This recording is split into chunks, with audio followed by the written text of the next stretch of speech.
We're doing the next part of this survey. There's a couple of videos that we've done so far. One where I went over, just the intro survey, and then there's the system survey. But the next thing we're gonna do, let's go over the world survey. So the next questions that are coming up here are about the world. Let's do it. Dungeons survey. Pick the top 3 dungeons that you enjoy leveling in Classic WoW. So with any survey, you end up getting a lot of loaded questions, even if it's not on purpose, where certain questions will kind of lean towards a certain answer because of the way that it's worded and because it's multiple choice and this and that. So you kind of have to take all of this with a grain of salt. The question, what are the top 3 dungeons that you enjoy leveling in Classic WoW? There's thousands of reasons that you could decide that one dungeon is something that you like leveling in or not. It could be accessibility. It could be, you can turn your brain off. Some people are just like, I just want to turn my brain off and click buttons. It's just fun, the design, it's repeatable, you don't get bored. There's tons of reasons why anybody would want to have a certain dungeon be something they enjoy leveling in. For me, I want to pick dungeons that are accessible, but they're also cool. So this is super hard because it says pick the top 3. I'm just gonna ignore this and not pick the top 3. Deadmines, Shadowfang, all the Scarlet Monasteries are great because of the accessibility. Also, I like the theme, the Paladin stuff, all that. Old Demand is really cool and has a great quest chain attached to it that you get a lot of XP from. Blackrock Depth is amazing dungeon design. It's unreal. Lower Blackrock Spire is a good one. I really like almost all the dungeons, to be honest. Okay, so these are my top 3. Pick the top 3 dungeons you think need major revamps in Classic WoW. So Ragefire Chasm is a very basic dungeon, but I don't know if by design it really needs an overhaul. It's just something to get the low-level Horde players introduced to grouping up and doing a dungeon together. It's very basic. It is a little bit better than Stockades, but I do think if they wanted to mix it up, change some things up with these, I think it would be fine or good even. If you compare something like Ragefire or something like Stockades to Deadmines to Shadowfang Keep, you can tell there's a very stark difference. The design of the dungeon. I remember there's an image of when that door blasts open in Deadmines and you there, check out that noise. And you go inside and you see the big boat that Van Cleef is on, and you've done this whole quest chain leading up to Deadmines where you're learning about the Defias and Van Cleef, and like that's so cool. It's incredible. Shadowfang Keep. It's directly tied to the story and the lore of like the Worgans and Gilneas, and you go in and it's dark and it's very medieval type gothic looking, and you've got the Worgans around, you have the wolves, shadow magic. It's very cool. There's lore attached to Shadowfang Keep where you do the Verrigan's Fist quest, a big part of that there, also in Deadmines. Gnome Ragon, another dungeon that can be kind of long if things snowball out of control, but there's a lot of quests attached to it and there's a lot of lore. You've got leper gnomes everywhere. The gnomes were forced out of their home and they had to move in with the dwarves in Ironforge, but then you go back into Gnome Ragon and you're having to fight the Trogs. Very cool. Like all this stuff has like really, really strong lore attached to it that is established through the storytelling in the game, through quests, and through just the visuals. Sometimes you don't need text to tell a story. Sometimes you can look at an image, look at a screenshot, look around you, and what you see tells you a story about what's happened here. When I'm talking about maybe like a major revamp of a dungeon, in my mind, my vision of a major revamp of a dungeon would be more so like doing a couple things to make it look cooler and all that. But maybe if you were to add some quests and stuff that would add to the lore, like what is Ragefire, right? Like what is the Stockades? Now, the Stockades is tied to the Defias storyline and stuff. So the Stockades does have some good quests that really tell that lore. Ragefire, I think Ragefire has some too, but I haven't played a whole lot of Horde, so I don't really know it. Is it tied to like the burning, it's Burning Blade? Okay, yeah, so there's some sort of tie in there, but I wish it would just be expanded on a little bit. But inevitably, some lore is just going to be cooler than other lore for people. I would say like some things that would be nice to have something added to them. Ragefire, Stockades, Wailing Caverns, I think could use a minor adjustment. Wailing Caverns has a lot of good about it, But one of the problems that Wailing Caverns has, it's almost a little bit too cavernous for a low-level dungeon. So like new players coming into the game, it's very easy to get lost and get frustrated in Wailing Caverns. So I could see if they wanted to adjust that a little bit. Black Fathom Deeps, a good example of a time they added a little bit to Black Fathom and actually made it something kind of interesting was Season Discovery. The idea behind what they did with Black Fathom was great. Sunken Temple, on the other hand, I think Sunken Temple, I don't know what it is about this place. I think I'm just a little bit of a hater. I don't like Sunken Temple that much. Again, I think a big part of Sunken Temple is that it's just so far out of the way that I haven't run it a whole lot. But the other part of it is, it is just,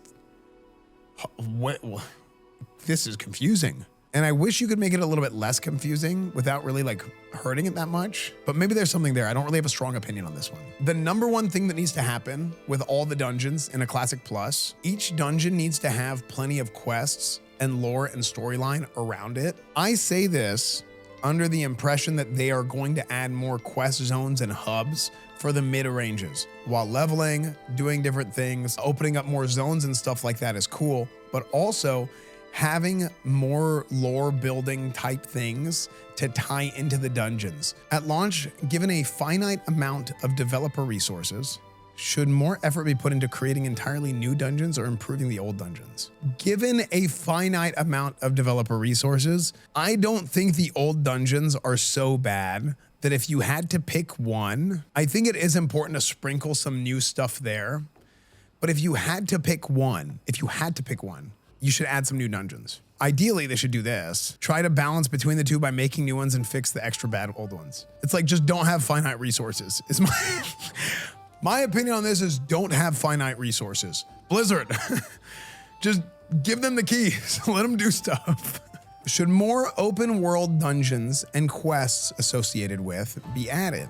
Things like Jadenar and Fellwood, Stromgarden, Arathi, or Dark Whisper Gorge and Winter Spring, absolutely. Open world dungeons. What does it mean by? Oh, no, I think these are cool. A lot of times places like this, it is so freaking cool to come across, like, there's a lot of stuff that we know now. Open world dungeons are very cool.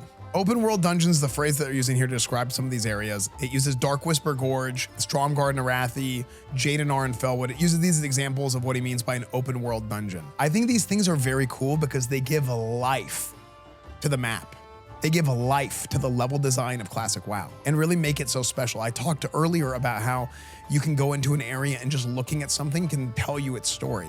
I mean, there's times where like you see like a big skeleton on the ground, right? You're like, oh, some like mammoth was killed here at some point in time and its body decomposed. I wonder what it was. It's super cool. Having some more quests associated with the places in the game that are like this is great because it helps build out that storytelling around those places that already exist. And you can even make more places that exist like that within the inaccessible current areas of Azeroth.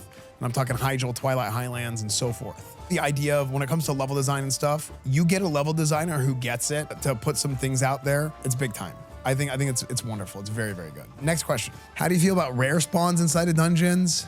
I kind of have an interesting take on this. There's some things that get min-maxed out of the game. Rare spawns really are one of those things. Rare spawns are cool for the people that are not min-maxing the game hard enough to where they're like fishing for the rare spawn by going in, reset the dungeon if he's not there, mind vision, and you know, do your eagle eye, whatever it is. And I'm thinking the good example of this one is Jed in UBRS.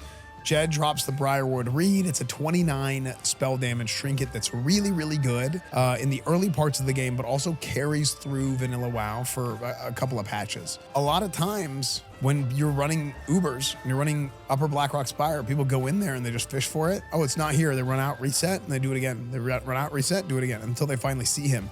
And then when they see them, they go running. Even though rare spawns are the kind of thing that I conceptually like the flavor of, and I think it's a cool idea, I think that accounting for the times and in the current day and age, I don't really think rare spawns are particularly a special thing like they used to be. I just think they're not really rare because if people can scout ahead of time and just find them, it's not really rare anymore. How do you feel about lockout caps? Lockout caps are critically important to prevent OP class from farming certain enemies, keep them in the game. Lockout caps are fine. How do you feel about dungeons having a rotating or random boss spawn with specific loot? Ring of Law and BRD, Edge of Madness and Zul'Gurub. Some degree of RNG makes the game feel special. because you have like a two-pronged rarity to an item, right? Like if something is really rare, it's double rare because you have to get the random spawn of this boss and then you have to get the rare item off that. I'm thinking of Savage Gladiator Chain, which Savage Gladiator Chain was insane. Like we had groups running for people. I farmed it with one group for like 2 weeks straight. Every night, did not drop. And this is in 2019. And then eventually what we did, we were like, wait, why don't we just make a raid? And we have everybody in the raid go in with 4 people and clear it. And then if he spawns, then we go into that raid. And then I come out and reset. So my lockouts, I like eliminate one of the things. It was insanity.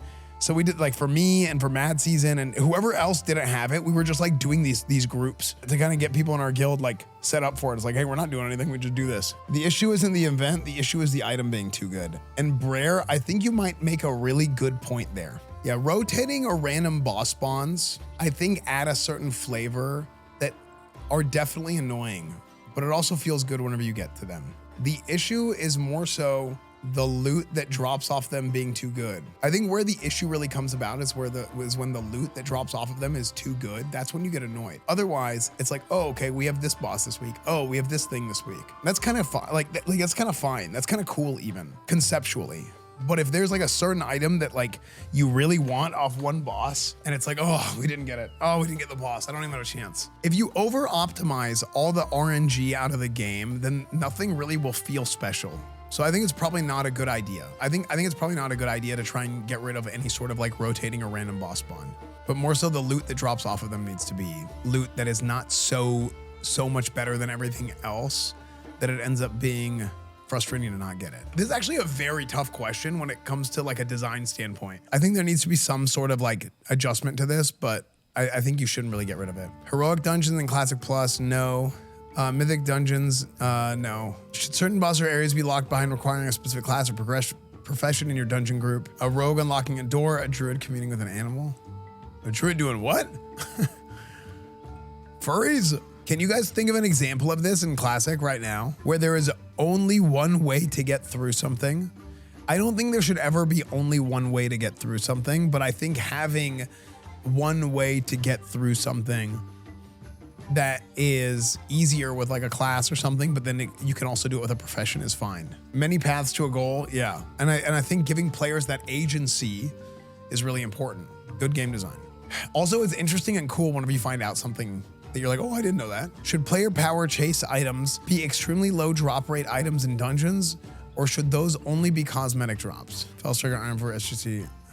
I mean, like at a certain point, it's like I'm like, you gotta play for something. I think it's fun. I think it's fun to try and chase the big time item. Now it can be annoying in the moment, but when you look back on it, when you finally get that item, that's what makes it so special. It's not simply how good it is. It being good is cool, but what makes it special is it's good and it was hard to get and you really had to like grind it out to get it and you're like, damn, that feels good that I have that. Should there be solo challenges like Delves or Mage Tower in Classic? No, this type of content turns MMOs into single player RPGs. I think this is very much like an account for the times type of thing, but the rewards should be like, yeah, like cosmetic stuff, right? Should Dungeon Finder be implemented? If so, teleport to, nah. I think it should be the way that it is now. The way that it is now in Burning Crusade is the proper way to have it. Okay, more world quests, the lore survey. How would you rate the story as a whole in Vanilla WoW? Classic WoW story doesn't really hit hard until Burning Crusade and then Wrath. Vanilla sets the stage for a lot of stuff that's like Uldaman, like with the dwarves and Uldaman and the Titans. You see some of that stuff that ends up being a thing way down the road. It's like very like deep seated. When you compare it to like Burning Crusade, when you finally fight Illidan in the Black Temple, when you go to Kael'thas and the story of the Blood Elves and everything from Warcraft 3, or then whenever you go to Northrend with Arthas and you actually go to Icecrown Citadel and you defeat the Lich King. I feel like if Wrath of the Lich King is a 10, and this is coming from somebody who didn't really like Wrath, but I didn't really like Wrath because of gameplay, not because of story and lore and stuff like that. But if you're talking about Wrath of the Lich King being a 10, then I would say Vanilla is probably like a 6.5. It's like a 6 or a 7, give or take. Damn it. This is the symbol for give or take. This has been the symbol for give or take for like 80 years, okay? Ever since I was born, 80 years ago. This is give or take, okay? Do you feel Classic WoW does a good job explaining the story and it's telling? Depends on the story. What is the best major story told in Classic WoW by Blizzard? Oh, damn, this is a good question. Well, the story of the Ashbringer isn't really told. I'm gonna just riff off the top of my head. Onyxia quest chain, Defias Brotherhood. Legend of Stalvin. Duskwood Chain. Gates of Encourage. Opening. Undead starting area. The Fall of Lordaeron. Mankirk's Wife. In Dreams is pretty good. The Paladin Epic Mount. Oh, the Tyrion Fordring quests. Battle for Darrowshire. What is Red Path? Is Red Path the Plaguelands? Yeah. Okay, this is with the Red Path family quests in the Plaguelands. Pretty much all of the northern eastern kingdoms is good. Like the Plaguelands, Undercity, Undead starting area, Scarlet Monastery, like all of that, it's so strong. All of the northern Eastern Kingdoms area in Azeroth is really strong. The whole like Undercity, the Forsaken being a thing, the Undead being a thing, the Fall of Lordaeron and Brill and going up into like Scarlet Monastery and all the Scarlet stuff with the Paladin stuff and then the Plaguelands and Anderhall, right? Anderhall is like fallen and okay, so Anderhall wasn't that cool to me, by the way. Anderhall wasn't that cool to me until I played Warcraft 3 and you see like Anderhall in Warcraft 3. Pretty much all of that area of the map is amazing. Leading into Stratholme and Skolamance, all that stuff is super cool. Yeah, all that stuff is super cool. Should Caverns of Time be added as a tool for more dungeons, raids, and lore? Yeah, anything that's a part of Azeroth should be on the table. Caverns of Time, Twilight Highlands, Grim Batol, Karazhan Crypts, Hyjal, Silvermoon, or what is the Silvermoon area called? The Ghostlands. Yeah, Eversong Forest, Quel'Tha Lost, whatever it is. I think all that should be on the table. I think all parts. Gilneas. Oh my gosh, I almost forgot Gilneas. The Gilneas wall is there, but you can't actually go past it to go to where the Worgans are. There is so much in Azeroth that is that's gated off in the original classic vanilla WoW. That it does open up over the later on expansions, and they did the world revamp and Cataclysm and all that. I think that if you were to unlock a lot of these things, some of them that you got later on, like you got Caverns of Time and Burning Crusade, you got Karazhan and Burning Crusade, but I think unlocking some of this stuff has so much potential. I think you could probably attach a raid to Gilneas that has some lore that's built up in Shadowfang Keep that then takes you into this new raid in Gilneas. I think that would be really, really cool. Is it important to you if the story told in Classic Plus leads from phase to phase in a cohesive way? I think it is wise for them to do that, but it's not that big of a deal to me on a personal level, but I think it's important for them to do that on a game design level. I think things need to just make sense. But on a personal level, I'm like, Quest and leveling survey. How do you feel about the leveling cadence of vanilla World of Warcraft? So my opinion on this is I really don't think they need to make the leveling in vanilla faster per se, but if they were gonna make it faster, then I don't think they should make it faster than how fast it is in Burning Crusade. Should Classic Plus have phase level caps that raise over time until we eventually hit 60? Hold on, here's my question. If they don't do this and then they add like more mid-level content, is that mid-level content going to get ignored in the current day and age of like how people play the game? I think it might a little bit, but the people that come across it and do it will see it as like a hidden gem, and it'll build like a positive reputation, and people will feel really good about it, as opposed to having a resentment towards it. Like the people in Sod who developed a resentment towards Gnomeregan or Sunken Temple eventually, or Black Fathom Depths. I hear a lot about people feeling that way eventually. Yeah, because they end up not liking it anymore because they're like, oh, it ends up becoming a slog. Rank these quest types in terms of how much you like them, with 1 being your favorite to 11 being your least favorite. I kind of just like whenever it's like, go kill 10 of these. To be honest, this is probably the best one because I'm thinking about like, you kill Onyxia and you get the head of Onyxia. It's like, cool. Do you feel the flow of quests in vanilla WoW leads you from zone to zone in a natural way? So the leveling experience that I have the most experience with is like the human starting area, a little bit of the night elf starting area. My favorite is the human starting area. And you start in Elwyn Forest and you go through and you can go to Westfall. You can actually travel and do a little bit of Darkshore and Aberdeen, that area. So you can go do some of that area, but then eventually you come back down through Westfall into Duskwood. And I feel like Duskwood is just incredible. Duskwood is such an amazing zone, and the story of Duskwood, it's awesome, right? There's some good stuff in Ashenvale and all that too. I feel like it does flow together pretty well until that point.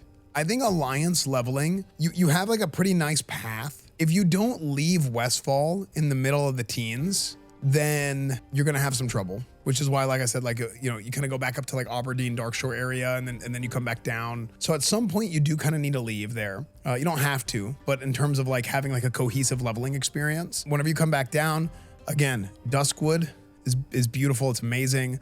You do some stockade stuff and, you know, you come back down, all that, right? Once you hit that point, you get to about level 30, you're finished with Duskwood. You kind of hit like the wall and you're like, okay, now we go down to STV, I guess.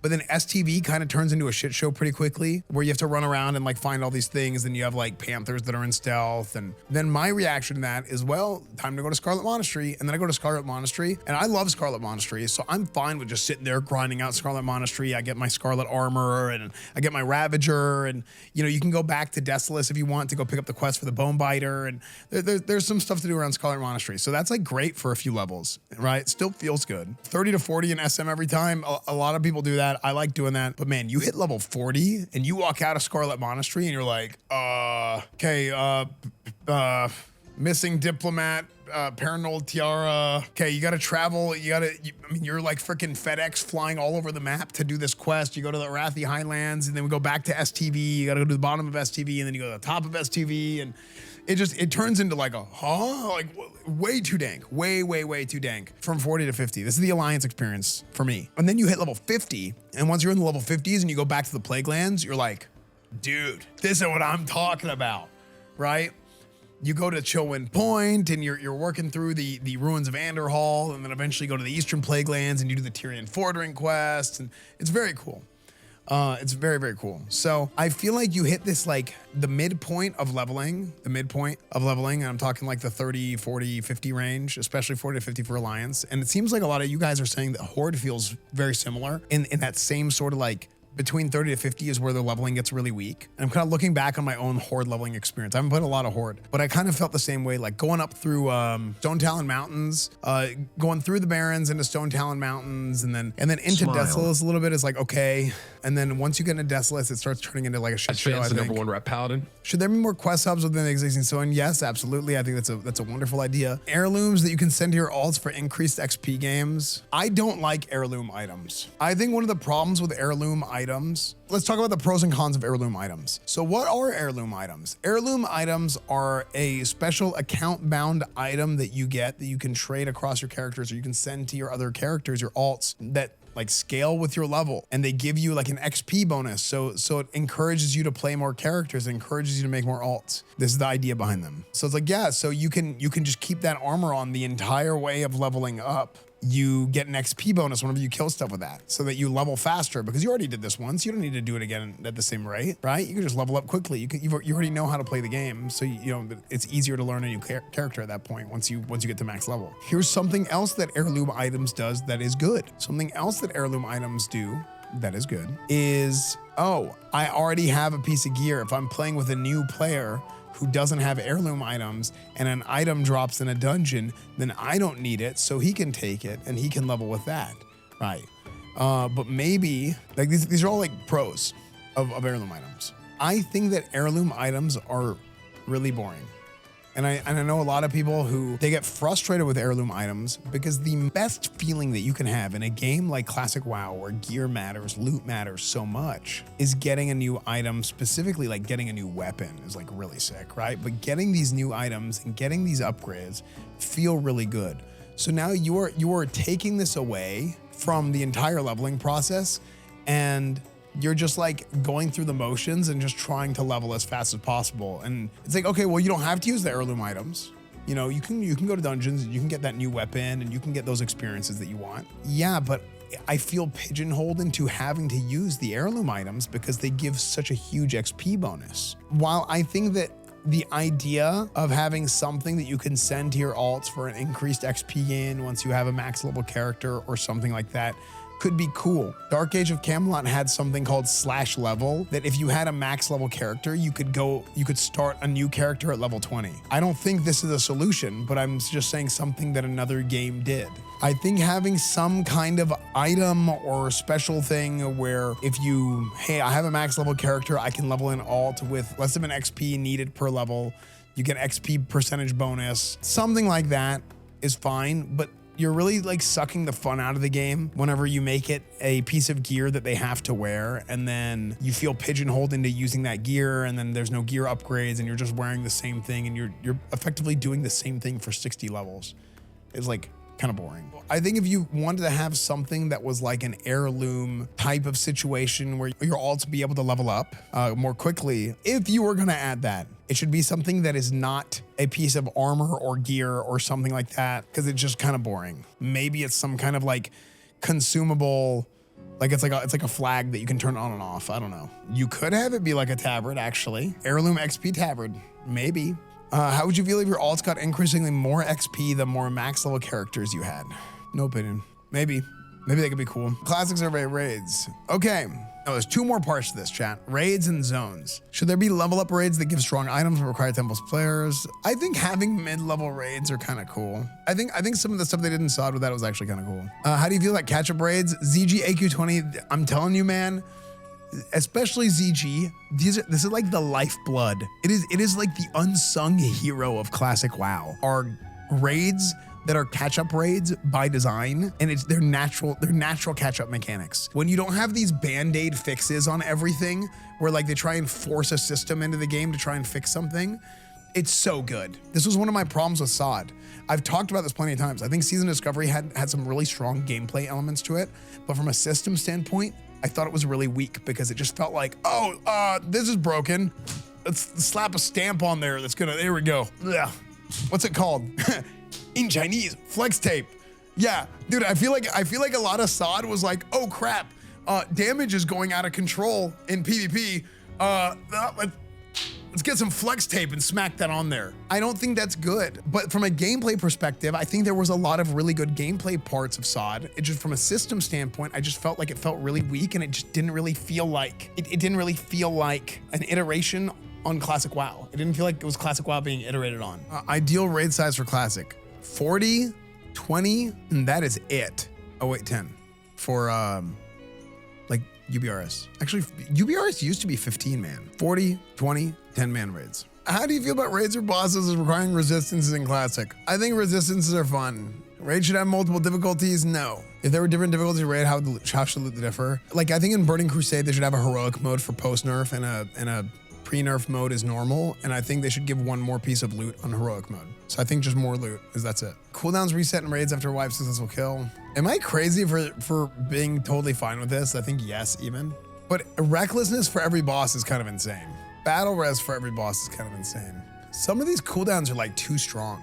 Like Bloodlust resetting, I think would be fine. How long should raid gear remain relevant? Raid gear, I think this is a horrible question. Some pieces, it is good that some pieces last until almost the end of vanilla, but there should be no average how long raid gear remains relevant. And you should not replace most of your gear in the following, or all of your gear in the following tier. Like maybe most of it, but not all of it. You play the expansion, you don't play the patch. That's a big problem with retail WoW's design, is that you play the patch.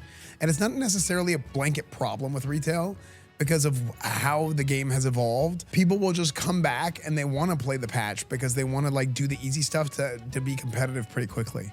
But what happens is it causes like an insane power creep to where if you didn't play the last patch and you played 2 patches before, you can't even like do anything at the very beginning. No one wants to go back to old raids for gear. In Classic, I don't think that's true at all. I think the design of Classic, where you run all the raids all the time, or you can run all the raids and you can get something valuable from all the raids, is incredible design. It's absolutely wonderful. Should the phase schedule in Classic Plus reorder the raid release schedule of original vanilla? This is actually a really good question. What do you think about a world where Molten Cord is not the first raid of vanilla at level 60?